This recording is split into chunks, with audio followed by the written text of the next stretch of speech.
Hello, here is your hammer. All done, tuned, and ready to go. We took a video earlier. I was going to upload it. Turns out it didn't take, so we're going to do take two. So she's all up and running. Horse and a half motor. Samuel's fixing to give it a little run. Running kind of slow. Hitting it hard. Treadle. Come around here where you can see this side.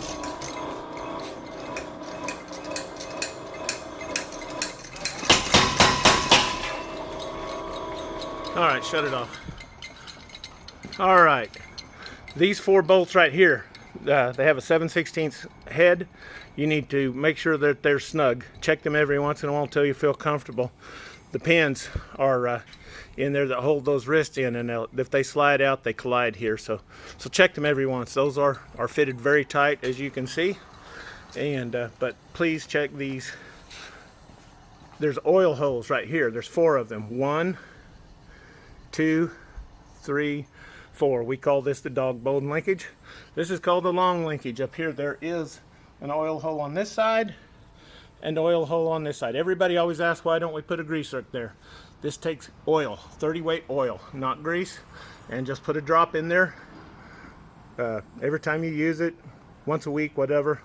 It's not too picky. There is a grease zerk up in here. Grease it once a year on the 4th of July, 1 squirt. It's got a sealed bearing, so don't over grease it. There are 2 set screws up in here. We have snugged them up. You might want to check them every once in a while. It's not terribly critical if they come loose, but anyways, that's the set screw that holds that pillow block holds in there. The UHMW in here. These are legacy Clay Spencer keepers. The way he designed it, they hold the UHMW and the shims from coming out the top. There are 4 of them.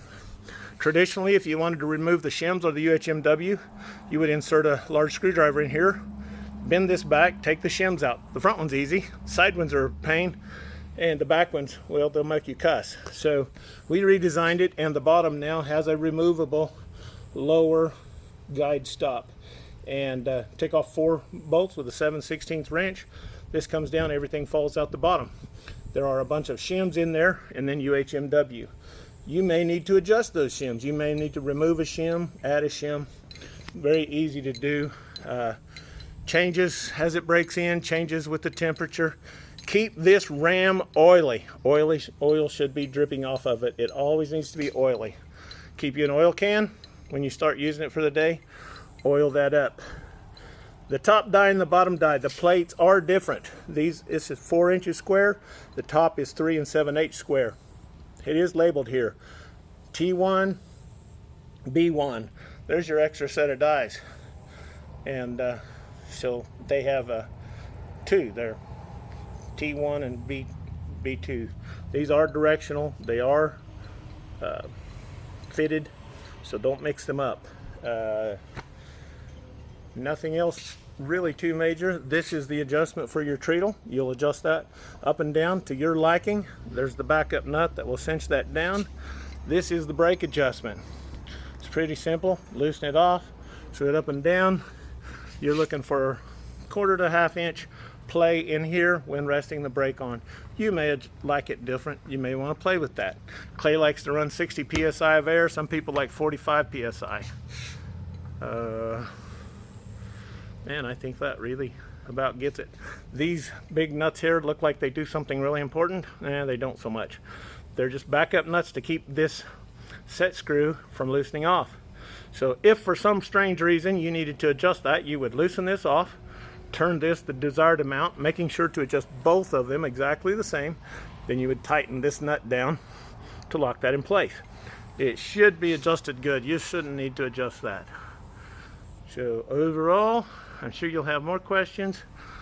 You may want to, after you've ran it a little bit, recheck these. These are torqued to 75 foot-pounds. These are grade 5 bolts, and these are torqued to 75 foot-pounds. And check them again after it's ran for a little bit. So those 5, and I can't really think of anything else. Hope you like it. Oh, there will be a shield that goes here. We will not ship it with the shield in place. It will be screwed to the pallet.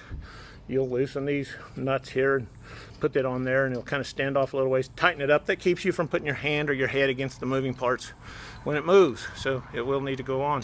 Just doesn't, it flops around when it ships. So we just screw it to the plate, to the plywood on the pallet.